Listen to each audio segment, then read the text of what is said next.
Hey guys, VRAPTOR K3 here. Welcome back to another review on my WWE review series. Tonight we'll be starting with the first thing that went on that I'm going to address in WarGames, which was the first thing I'm going to address is my thoughts on Shayna Baszler versus Kairi Sane for the NXT Women's Championship. So, it was a 2 out of 3 falls match. The referee did not see it. Marina Shafir and Jessamine Duke were involved in the decision, well, at least one of them. Later on in the match, not only did Dakota Kai try to come down and help and kind of get wiped out in the process, but also Io Shirai also interfered and tried to help out Kairi Sane, give her a little bit of an even advantage. Unfortunately, it did not help. So, it ended with pretty much a wipeout. I mean, almost a wipeout, though.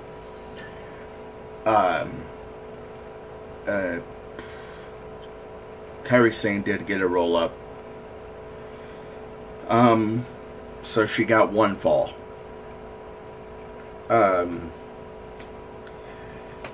Yeah, Shayna Baszler did get the first fall.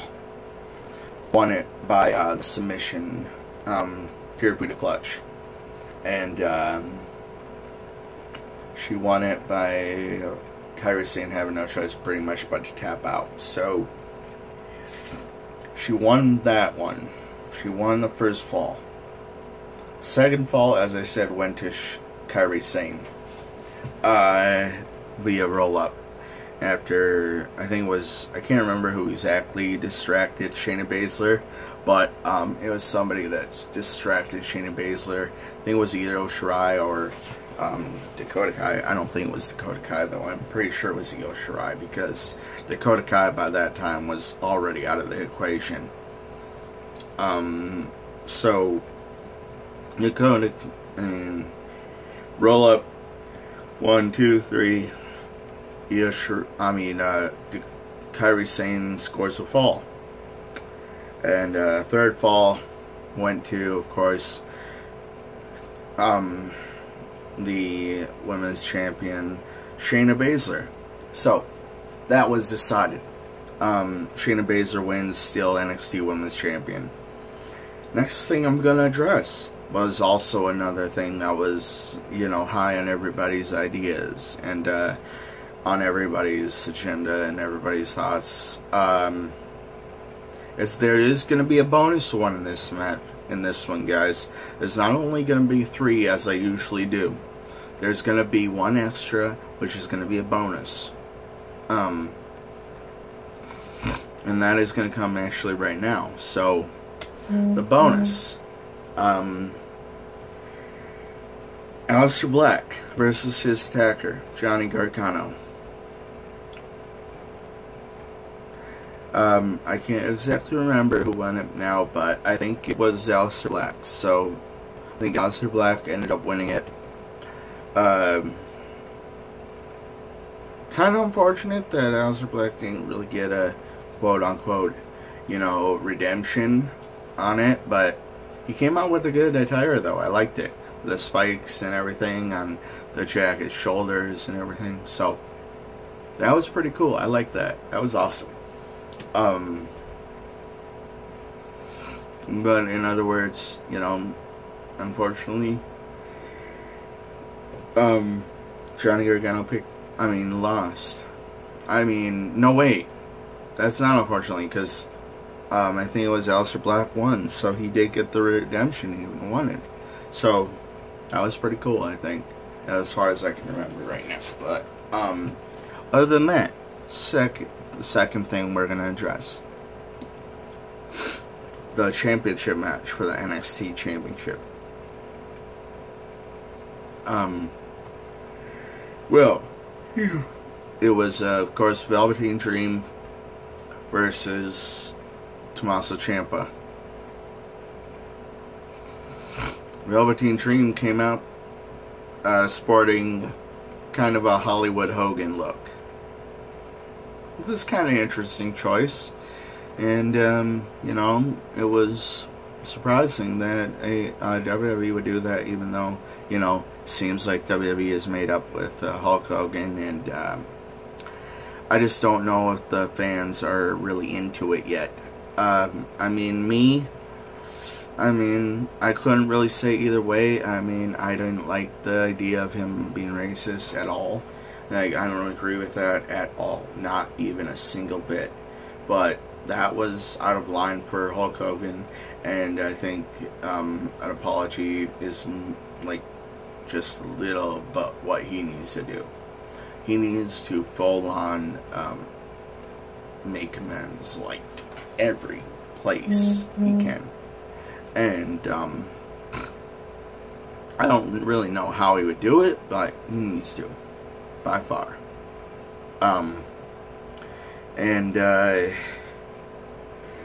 Also, back to the championship match.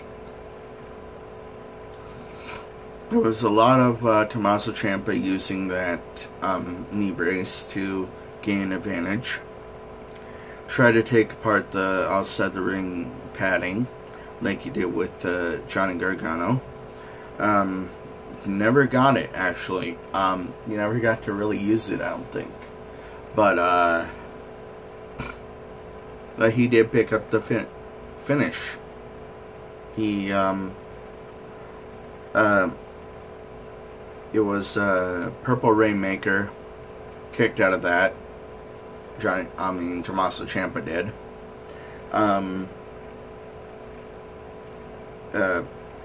In turn, Tommaso Ciampa hit that Project Ciampa that he calls it, and Velveteen Dream kicked out of that. He worked on the knee a lot.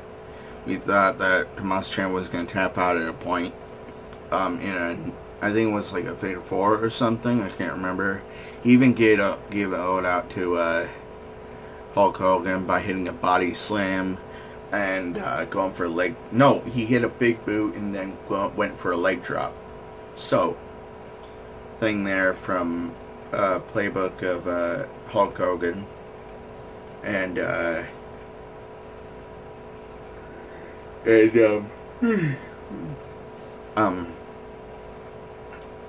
so there was that, and after that it was a I can't remember exactly what Tommaso Ciampa hit now, but it was a move that he hit, and I can't remember what it was exactly, but he pinned Velveteen Dream after it, and 1, 2, 3, it was over. Unfortunate. I kind of saw Velveteen Dream winning that and getting the championship, but I guess they're going with the Johnny Gargano winning it from him. And don't really know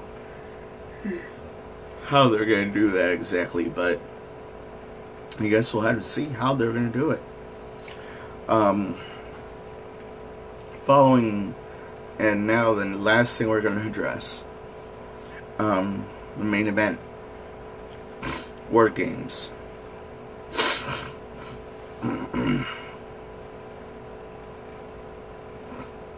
Came out with all the attitude there, got the advantage early on.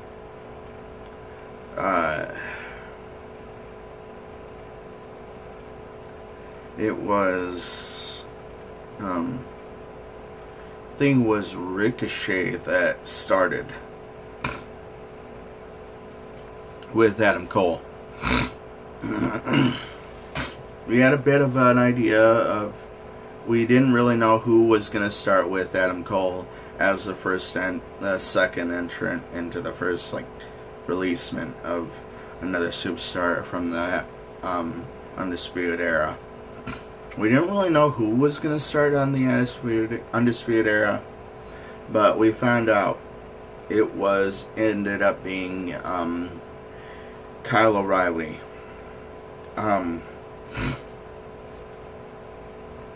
So, they pretty much worked on the body and knee of just wearing Ricochet out as much as possible. And it came to a time where the last person was set to be released. But what happened, except when the last Undisputed Era member was released, I think it was Bobby Fish, I want to say, grabbed a lock, locked Pete Dunne in the cage. When it was time for him to supposed to have come out, they didn't have the right key, so they tried to use the key to the other cage to open it. Didn't work. They made clear that it didn't work. The Undisputed Era had thrown the key to the cage into the crowd, so commentators mentioned someone should go out into the crowd and try to find the key, but I didn't think that was going to happen, and it didn't. So, next thing you know, referee come out with bolt cutters and cut the lock off. Pete Dunne gets in, brings a few toys in, you know, wraps the knuckles of one of the Undisputed Era trying to hold the cage shut so Pete Dunne couldn't get in, so therefore the match couldn't start officially. Pete Dunne, being smart, wrapped the knuckles with the kendo stick that he grabbed under the ring and got his way in. Grabbed a table in there, put a table in there, put a chair, multiple toys in there, just a bunch of weapons, and they just started laying on each other from that point, and just havoc unleashed inside War Games. There came a time where Undisputed Era on one side in one ring, and the other side, War Raiders, Pete Dunne, Ricochet in one side, came to blows eventually after. But before that, actually, I want to address Undisputed Era got Ricochet on top of the cage. So the thing was, if one team was to escape from the cage, they would therefore disqualify themselves from the cage and eliminate themselves. So, Ricochet was met on the top of the cage by Adam Cole. Adam Cole was gonna throw, I guess, Ricochet off the cage and win it for his team, pretty much. But that didn't happen. Next thing you know, part of Ricochet's team up on the cage with Adam Cole and them, trying to pull him down, right? So, then one of the War Raiders, Hanson, comes up and literally is in a headlock by Kyle O'Reilly. In a sleeper hold, in fact. Still fighting. Grabs all the members of Undisputed Era, just two of them actually, I think it was, and pulls them down. Huge havoc. Just, man, carnage everywhere, literally. And it was interesting because Ricochet's still on top of the cage, and he had said, and the announcers addressed this too, that if he got on top of the cage, he would jump, and things would get crazy. And he sure did get crazy, because you see, the whole of the teams just together, one heatless Ricochet. Next thing you know, moonsault, a nice twisting moonsault off the top rope. I mean, off the top of the cage, and wipes everyone out. Everyone is down. Like, they're out. I don't exactly remember how it ended, but like what move ended it or what time it ended, but then like the whole two sides of the ring came together in the middle, like in that middle steel part, and just started wailing on each other. From that point on, it went into total havoc.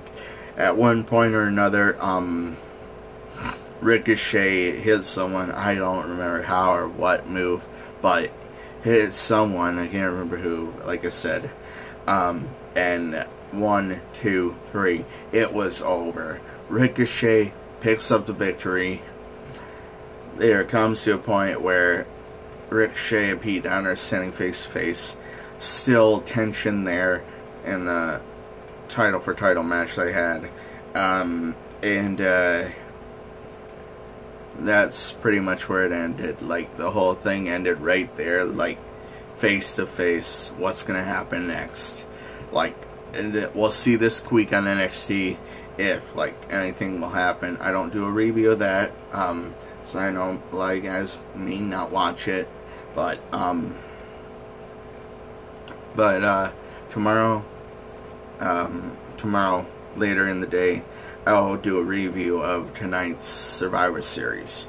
So, I will be taking notes this time for that Survivor Series matches, mainly to get you guys a bit more info with the my review on that. So, stay tuned for that tomorrow, and I will be doing a review of Survivor Series. So, as always, remember, guys, hit that subscribe button if you're not subscribed. Hit that thumbs up and hit that notification bell so you don't miss an episode. I will see you guys again tomorrow for another episode of these reviews. And as always, remember, guys, stay dangerous.